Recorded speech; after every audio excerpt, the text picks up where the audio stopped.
In terms of the community.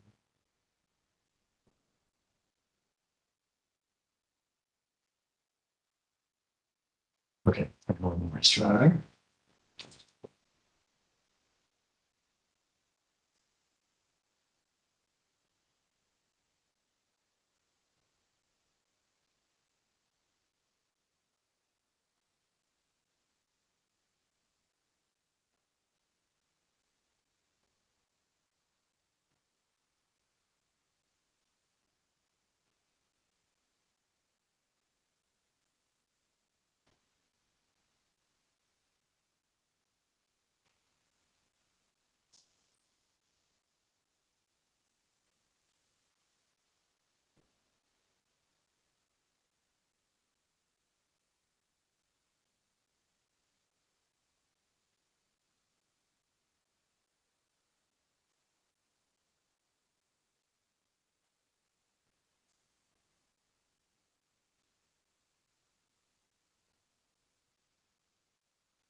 All right, good morning, everyone. I'd like to call this meeting to order and ask Pat to call the roll. Good morning. Harold Seguina, City of Avondale. Present. Dan Cotterman, City of Buckeye. Brian Peters, City of Chandler. Here. Amber Wakeman, City of El Mirage. She's online. Dave Trimble, Town of Fountain Hills. Here. Mary Goodman, Town of Gilbert. Here. Kevin Phelps, City of Glendale. Jeannie Knudsen from the City of Goodyear. Here. Jason Matthews from Maricopa County. Jody Sorrell, City of Mesa. Present. Kevin Burke, City of Peoria. Here. Mario Paniagua, City of Phoenix. Here. Heather Wilkie, Town of Queen Creek. Present. Mark Melaninchenko, City of Scottsdale. Here. Kristen Taylor, City of Surprise. I'm here.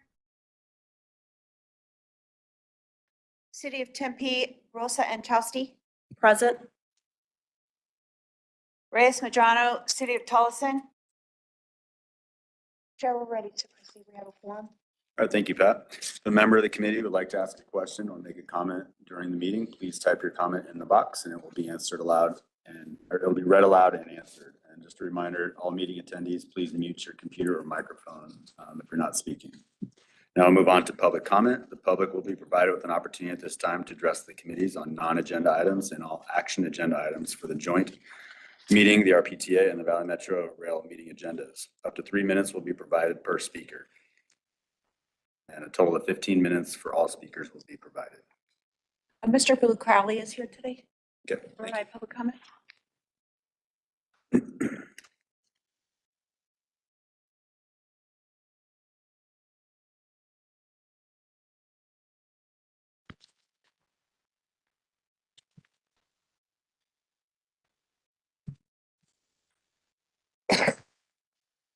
Moment, I gotta get a drink of water.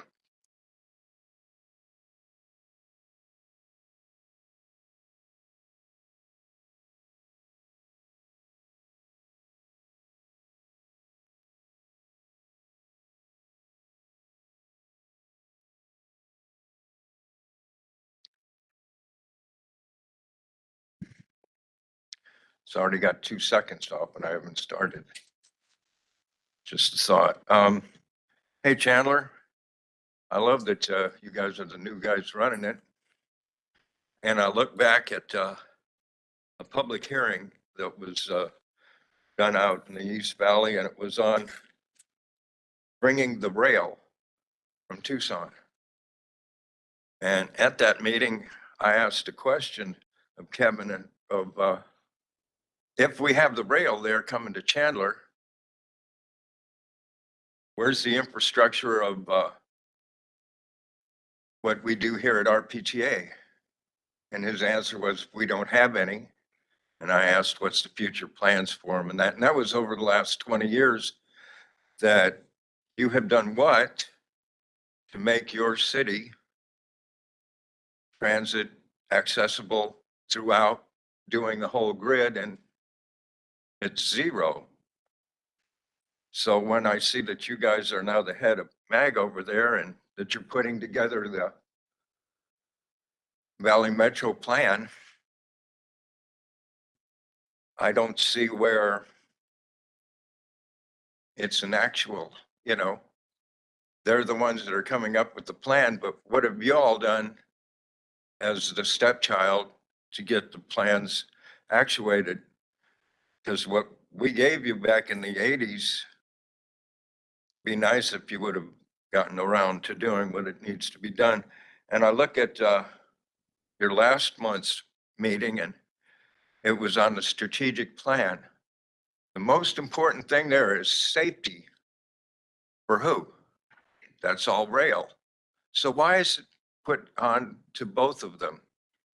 Why aren't you doing the safety in the rail part? Because upcoming, if the thing passes, you need to have bifurcated the agencies so that the limited amount of monies that they're supposed to be getting for maintenance would be actuated. I find it fascinating that you're going to be able to do that for the amount that they say when the plan that got passed and vetoed by the governor said that maintenance was going to cost you 2.5 times that amount just to be. So I want to encourage all of you to vote against the proposition coming up, because what does it do for you? Where does it take care of the problems of putting together a community and countrywide plan to get the job done? Zero. So when you go into that voting booth and look at it, realize that you need to vote no on it because you didn't do your jobs. Thank you, sir. And now we'll move on to agenda item 2. Jessica will provide us with the Chief Executive Officer's report. Thank you, Mr. Chair. Good morning, members of the committees. It's nice to have a new roster here before us today. So welcome to you, Mr. Peters and Ms. Sorrell, in your new roles as chair of RMC and TMC. Few updates for you. Consistent with our mission of connecting communities and enhancing lives, next slide, please. Like many of your communities, we are out there assisting our riders with heat relief in the summer months. This includes events where we're doing tabling with our customer experience coordinators, as well as engaging all of our staff, including contract personnel, including operators and our Allied University security guards. We have updated, refreshed training on spotting signs of heat-related illness, reminding them of actions that we can take to assist customers, and also alert our emergency service partners. So kudos to our staff out there. And some of the items, by the way, that we're passing out include water, sunscreen, and cooling towels. This, of course, is a community effort. And so Valley Metro is often coordinating with emergency responders and social service providers in the communities that we serve as we work to connect people with the resources they need while it's hot out there. Last month, we had a very exciting visit from the White House when second gentleman Douglas Emhoff joined us to celebrate the award of a RAISE grant for the Rio East Dobson streetcar extension. This nearly $16 million grant comes at a great time for us. We were just slowing down some of the planning efforts, and now we're able to enter into the next phase of planning and complete preliminary design on the Rio East Dobson streetcar extension. This is an important program, both for the cities of Tempe and Mesa. The streetcar extension would be about 60% in the city of Tempe and about 40% in Mesa. So we are grateful for that award. It was a wonderful visit. That was also attended by our Region 9 FTA Administrator, Mr. Ray Tellis, Vice Mayor Heredia of Mesa, and Vice Mayor Harris of Chandler, and Councilwoman Pastor of City of Phoenix. We have heard from the board and our communities about the need to make our accessible transportation services more accessible. So we have done a number of things with our current fare program rollout. We're now mailing reduced fare cards to our reduced fare eligible customers. I think that's great. Historically, we've also conducted eligibility assessments for paratransit. So this is a physical assessment that happens at our Transit Access Center, which is in the city of Phoenix near the 44th Street station. We're expanding these assessments now to on-site assessments in the communities that we serve, especially those that are a little bit far from the mobility center. Our first in-community assessment is actually taking place on August 19th. This is a partnership with the City of Surprise. This event is actually fully booked, so we're working now this week to schedule an additional event in Surprise. We're targeting August 16th. We'll be distributing information around that particular event. It's not limited to residents of Surprise, but really geared toward residents of that surrounding area. And we are direct reaching out to our currently registered ADA users to invite them to this event. We've got a few more strategies that we're looking at to sometimes reduce the requirement that someone appear in person for an inside assessment or to bring those assessments to them. So we're grateful for the leadership of our board and cities in this partnership. More to come there. We are almost there with our fare collection rollout. We are working very closely with our teams in the city of Phoenix. We have the ticket vending machines installed. You'll see a new TVM there. On the right, we are distributing copper cards. These are the stored value cards to our customers. You're aware we have mobile app. We launched that in February of last year.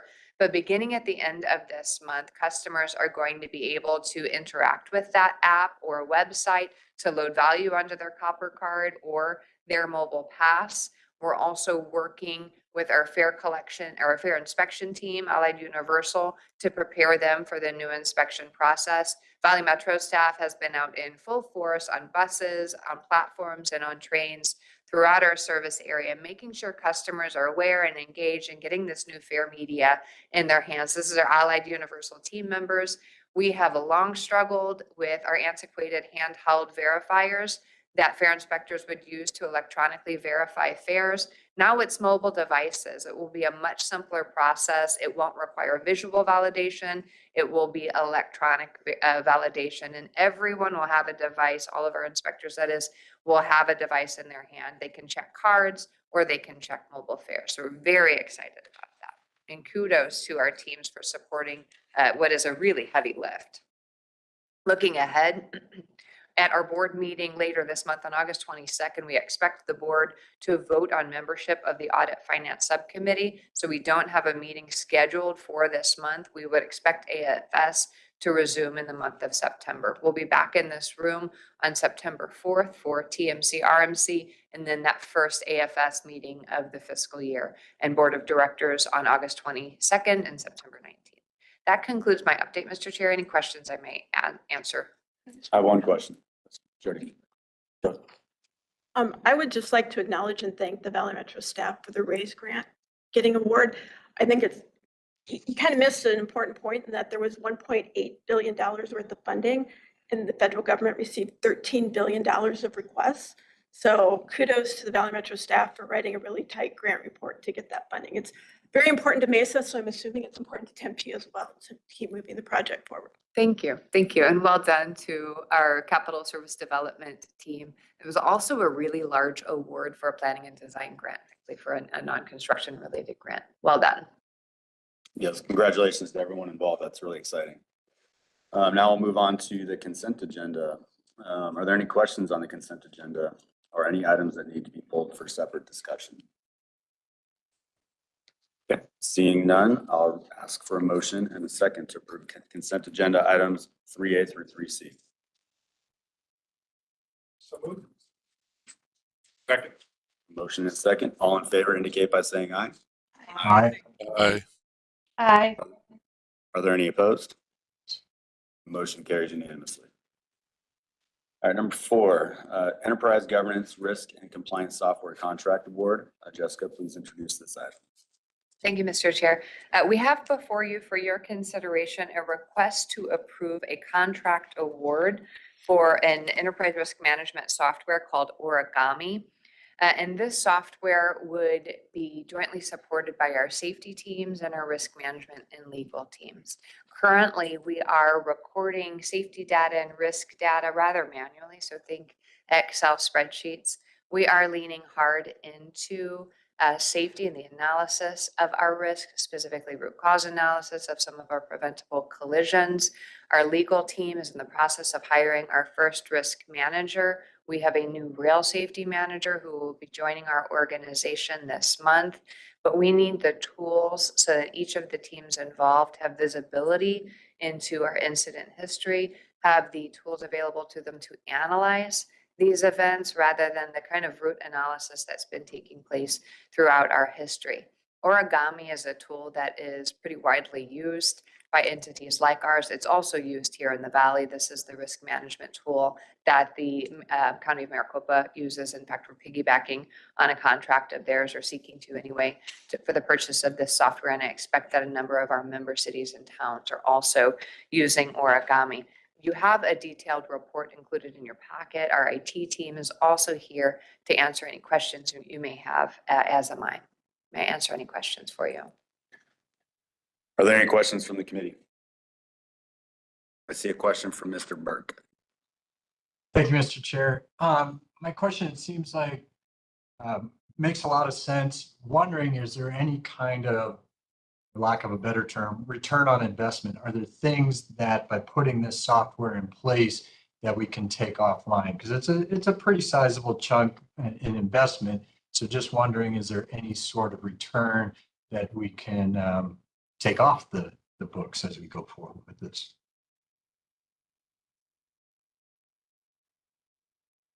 So this is Michael Wara. Over in legal on the risk side, one of the examples that I could give is that we're currently using some outside services for claims administration. This is the sort of software that when we bring it inside and we can start doing some of the claims administration ourselves, it's something that gives us some flexibility on those contracts going forward.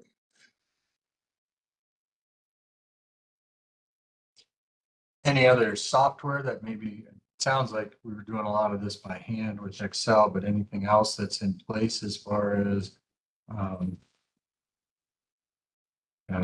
any other piece of it that kind of No, helps this This is new software, so it's where we're going to see the ROI is on other services that we're currently using and having to go outside and source outside for that we'll be able to do internally. Okay. You know, I want to add on, while it is difficult to put a number behind this on the safety side of things, again, as the safety department will be a primary user, it is the analysis of safety incidents and an improved level of sophistication. The goal of analyzing safety incidents, identifying root cause, and developing mitigation strategies is to reduce future instances of similar incidents. So we're dipping our toe in the water. We've gotten a lot better of late, but we are using some pretty root methods. Okay, thanks for the explanation.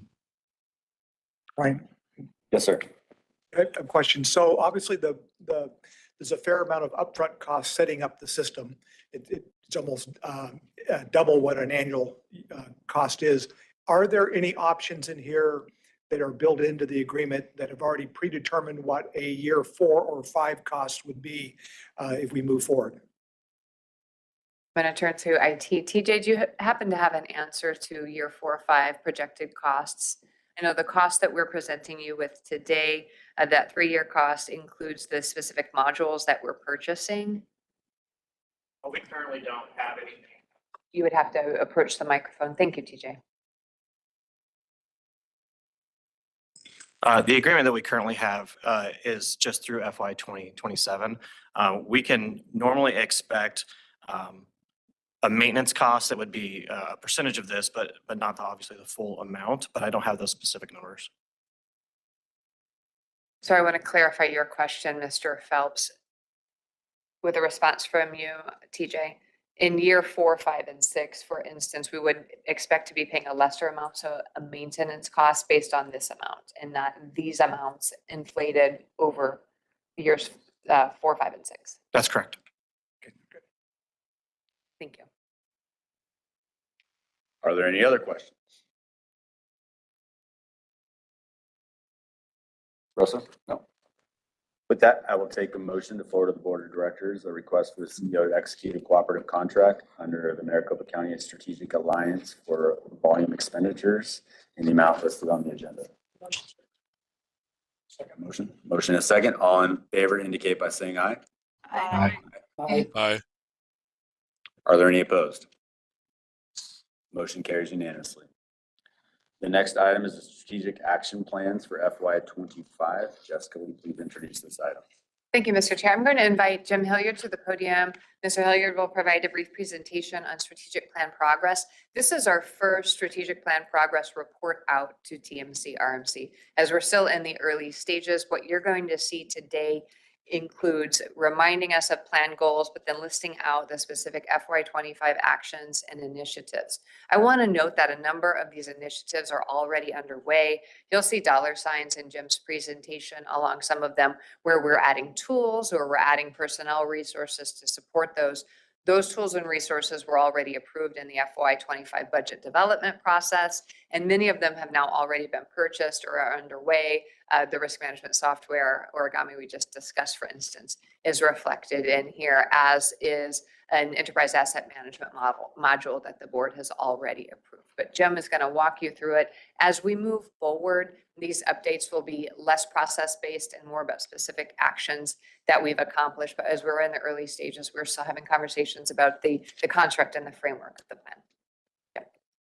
Good morning, Mr. Chairman, members. So yes, as Jessica said, as you recall, we have a quarterly update to the board on our strategic plan. And in this first cycle, what we're focusing on is simply highlighting for the board the actions that we're taking in FY 25 to implement our strategic initiatives to impact the goals. We'll be doing that update this month and in November for the other half of our goals. And then in the second half of the year, really turning to focus on what's occurred and the outcomes that we're seeing from those actions. So for each of the goals, we'll be using this pyramidal graphic to illustrate the relationship between the overall goal. The initiatives are essentially tactics that we're using to impact that goal. And then at the bottom, the actions that we're taking this fiscal year to implement those initiatives. So the intent of splitting the reports to the board up on a quarterly basis was to not try to tackle too many points of discussion in any one meeting. However, as luck would have it, for the 5 goals that we'll be talking to you today, they encompass 25 of the 34 total actions that we'll be taking this year. So it just so happens, primarily because this update includes our operational excellence goal, where an awful lot of things are in motion. We've got a lot of material, more material to cover this month than we will in November. As Jessica mentioned, each of the items that has a dollar sign next to it was explicitly part of the FY25 budget. So of the 25 actions that we'll display today, 15 of them probably look familiar because you saw them as part of the budget. So as a result, I won't talk through every slide. What I'd like to do is just touch very briefly on a couple of the issues that may be less familiar, where the intent may be less clear from the title of the action. Otherwise, the most important thing I'll do today is answer your questions if you'd like a little more information on any of the actions that we're talking about. So leading off with goal number 1, customer experience. As you can see, there's 4 actions that we'll be taking there, and all 4 of them were part of the FY25 budget. Are there any of these that you'd like to hear a little bit more about? I don't see any other questions. Terrific. Moving on. So goal 3 is our safety and security on transit goal. As you can see, 2 of the 6 goals we have here were part of the FY25 budget. I think, for of the 2 that weren't, crime prevention through environmental design, or CPTED study of bus structures, is probably fairly self-explanatory, as is the communication campaign around our internal safety culture. The 2 that maybe bear touching on here are outreach teams and expanding partnerships with PDs. Those are, of course, very important sort of big picture goals that we'll be working on over the next 5 years. And for both of these, our focus this year will be building foundations. So as with respect to partnerships with PDs, you've already seen a lot of good work in terms of the Blue Ride collaborations that we've had with local police departments. We're looking to expand and deepen those, first through meeting with PDs to brainstorm how we can work together more effectively. Secondly, through additional technological integration. So for example, we have live video feeds from all of our rail platforms. Could we have those piped into cities' real-time crime centers to give them better visibility into what's going on, even when they don't have a physical presence? So it's those kinds of things that we'll really be focused on there in FY25. Our outreach teams is a broader objective of creating some social services collaborations that will supplement that PD presence. And so where we're encountering folks who are maybe experiencing homelessness or have mental health issues, we'd really like to be able to have a collaboration with social service agencies that will allow us to connect those folks to the services they need to really help them, as opposed to just, have your problem someplace else. In FY25, our focus will be trying to identify grants or other funding sources that would allow us to engage in a pilot project. We'll also be just building relationships with various social service entities to see, where that relationship could turn into an ongoing collaboration. So for both of these, it's foundational, especially for the outreach teams. It's really learning the lay of the land and preparing to try out various collaborations in the future. Anything on any of these that you'd like to hear more about? Awesome. Moving on to goal 5, goal 4. Goal 4 is leveraging data and technology. So you can see 2 of the 4 actions proposed here were in the FY25 budget. One that wasn't is design and procure a customer experience system. So, in recent years, Valley Metro has become, data rich in a number of ways. So we have all of the information that's in our current customer service complaint management system. But now we have a whole wealth of new data that's coming through our mobile app that we never had before, that's actually associated with particular customers, because customers now, due to the mobile fare system, have an identity in that app. They're logging in so they can use their mobile fares. And so now the routes that they're searching for, where they're scanning their mobile passes to ride, all of that is data that we never had before that can give us a lot more insight into our customers so that we can serve them better by knowing them better. And so the objective of this action is to ultimately purchase a customer experience system that allows us to bring that data together so that we can see all of our customer-facing data for any given customer in a single pane, and then utilize it for service planning, utilize it for addressing customer complaints, utilize it for communicating where there are detours or service disruptions, et cetera. So you don't see a dollar sign next to this one because we believe it's going to take us really the next year to gather requirements and conduct the procurement to identify the right system. And therefore, the funding for this system and ultimately the approval of that contract will come before the board as part of FY26, not FY25. So we're doing that foundational work in this year. Any of the goal 4 actions you'd like to hear more about? I have a question from Mario. On the improved operational reporting, is there anything specific you're looking at with that? Yes, thanks for bringing that up. So, we had a terrific collaboration in the last year with your team. We were looking at ways that we could leverage our operational data and provide it back to our teams in a way that was more actionable. We evaluated the requirements that both the City of Phoenix and Valley Metro teams had, then compared that against 4 different leading operational reporting systems. And I think both teams identified Swiftly as the leading contender. And so a couple of months ago, the board approved that purchase.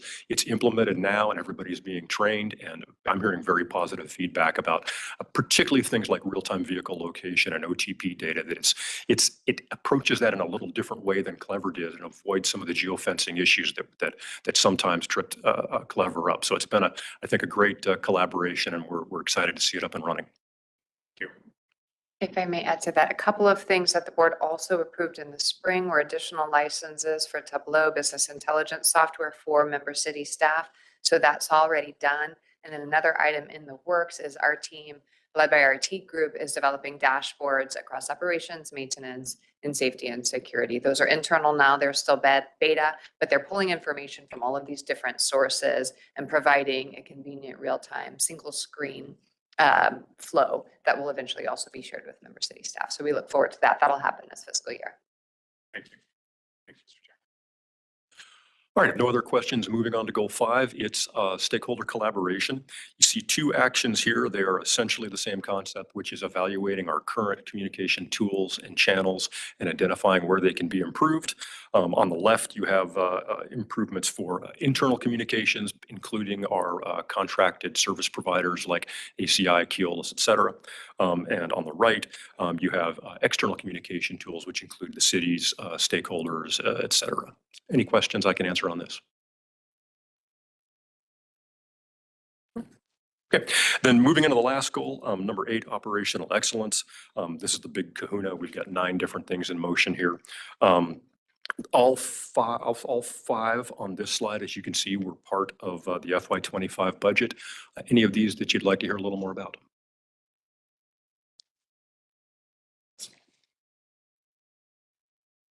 No, if not, going on to the remaining 4. And 2 of these 4 were part of the FY25 budget. The other 2, one is service planning, looking at locational options for a future and unfunded at this juncture West Valley operational location. We want to identify sort of a region that gives us the highest efficiency, least deadhead, to narrow the search for that as we continue that longer range planning. And then the last, improving contract management practices, is just following up on a number of improvements that have already been made, given the importance of vendor management in our overall operations. Any other questions that I can answer? Kevin. So I realize this is kind of a high level overview. I'm assuming that you've identified all your KPIs and how you maybe walk us through kind of the cycle for how you keep rechecking in to see whether or not these initiatives that you've identified are achieving the goal that you've also identified. Excellent. Thank you, sir. That's a terrific question. Yes. So I think there's 2 levels at which that's happening. There's internal to the agency and how we manage to ensure that we're achieving the results we saw, and then how we share that data with the board so that it has clarity on what we're achieving. So internally, we've established a cadence of starting at the team and division level and then working its way up to the leadership team level of monthly reviews of the KPIs associated, not just with these particular goals, and we presented to the board, I think it was 3 months ago, the list of KPIs that we proposed associated with the goals. So for the strategic plan, there's a fairly narrow list we're sharing with the board. There's a much broader list that we're using internally that helps us peel that onion back to get more at the why behind what's happening. So that's happening every month within every team, every division, and the leadership team. On a quarterly basis, you receive from us a quarterly report that also goes to the board. And so we're including those that KPI data for for that quarter in that quarterly report, and it will be delivered on this same time frame of August, November, that same quarterly time frame that they're receiving the updates on these actions. So we're trying to couple those closely together so that at the same time we're talking about what we've done, we can talk about what it's achieved. Are there any other questions? Seeing none, this reminder, this is for information only and no action is taken. Thank you very much. Thank you, Jim. Number 6, travel and expenditures, information only. Are there any questions on this? Seeing none, report on current events and suggested future agenda items. Are there any reports or agenda items from the committee? Seeing none, this meeting is adjourned. The next one is scheduled for Wednesday, September 4th at 11 a.m. And now I'm going to convene the Transit Management Committee. The first order of business is the consent agenda presented for action. Are there any questions about the consent agenda or any items that need to be pulled for separate discussion? Seeing none, I'll take a motion for consent agenda items 1A through 1C. I'll move approval. Second. Motion and second. All in favor indicate by saying aye. Aye. Aye. Are there any opposed? Seeing none, motion carries unanimously. Once again, report on current events and suggested future agenda items for the TMC. Seeing none, the next meeting is also scheduled for Wednesday, September 4th at 11 a.m. That meeting is adjourned. Thank you.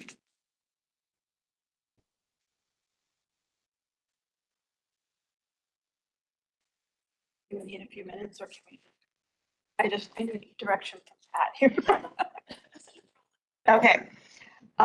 So we'll convene the August meeting of the Rail Management Committee meeting. The consent agenda is presented for action. Does any committee member have any questions on the consent agenda? Seeing no questions, is there a motion or a second? Second. Motion by Rosa and a second by Mario. All in favor say aye. Aye. Anyone opposed? I don't see anybody. So moving on to item number 2, Jessica, would you like to introduce this item?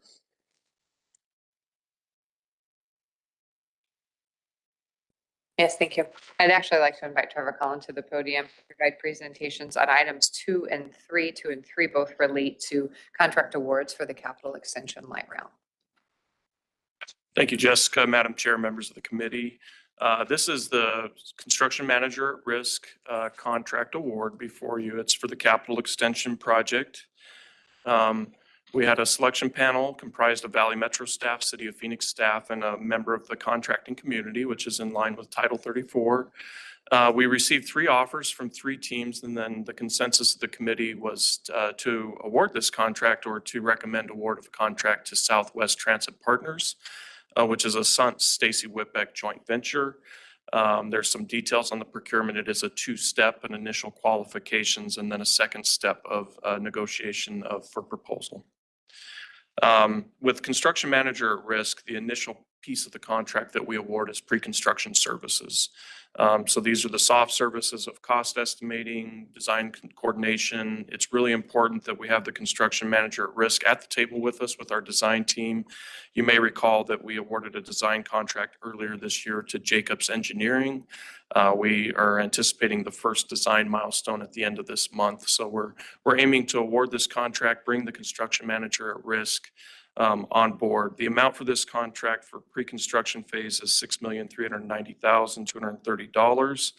Ultimately, when we do get to a guaranteed maximum price for construction, we anticipate bringing that back before this board, and we anticipate that in the winter of 2026. So we'll be working with both the design team and presumably this construction manager at risk through the course of the rest of this year and next year to arrive at a guaranteed maximum price. Before we go to that item, I'll open up for any questions for the CMAR contract.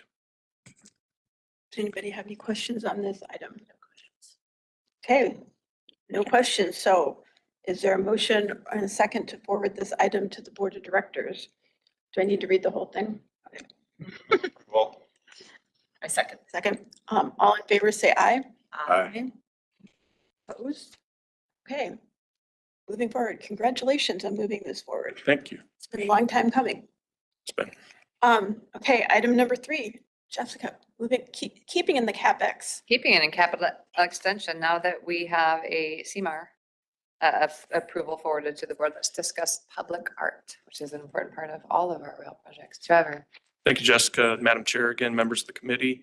Along with the CMAR contract, we also have art services contracts before you today.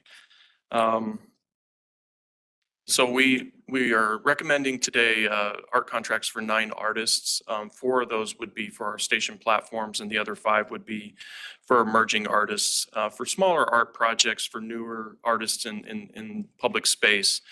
We've had great success with this on South Central, and we believe this is a great component of continuing that emerging artist aspect of our projects. We select artists through a committee called Stakeholder Art Review Committee, and we had 2 for this project. One Stakeholder Art Review Committee, or SARC, helped us select the artists for the stations, and then the others helped us select the 5 artists for the emerging art projects. And there's pictures of those processes, the 2 separate SARCs there. These are the artist names. I will not read them all, but these are the 9 artists or artist teams that we're recommending for station platforms, and then the emerging non-station platforms. Little bit on next steps. So the notice to proceed with a August board approval would happen soon thereafter. These are 5-year contract terms or until the artwork's really complete, installed, and commissioned. And we will begin public outreach meetings with the artist in September. We're looking at $1.6 million in total aggregate for all 9 contracts. I'd be happy to answer any questions. Anybody have any questions about the art, Trevor? Okay, with that, is there a motion or a second to move the CapEx art services contract to the board of directors? approval. I second. All in favor, say aye. Aye. Aye. Great. Jessica, I'm going back to you for item number 3. Or item number 4, the Operations Maintenance Center sole source parts procurement. Thank you, Madam Chair. This item before you is for the purchase of parts. This is a sole source contract for light rail vehicles and maintenance of way parts, not to exceed $1.6 million. I believe Darren Curry, our Chief Maintenance Officer, has had conversations with each of our 3 rail facilities on this parts purchase strategy. Darren is here this morning, as is Rob Rosenberg, to answer any questions you may have. Any questions? Okay, is there a motion and a second for that to approve the parts to go to the board? Approval. Second.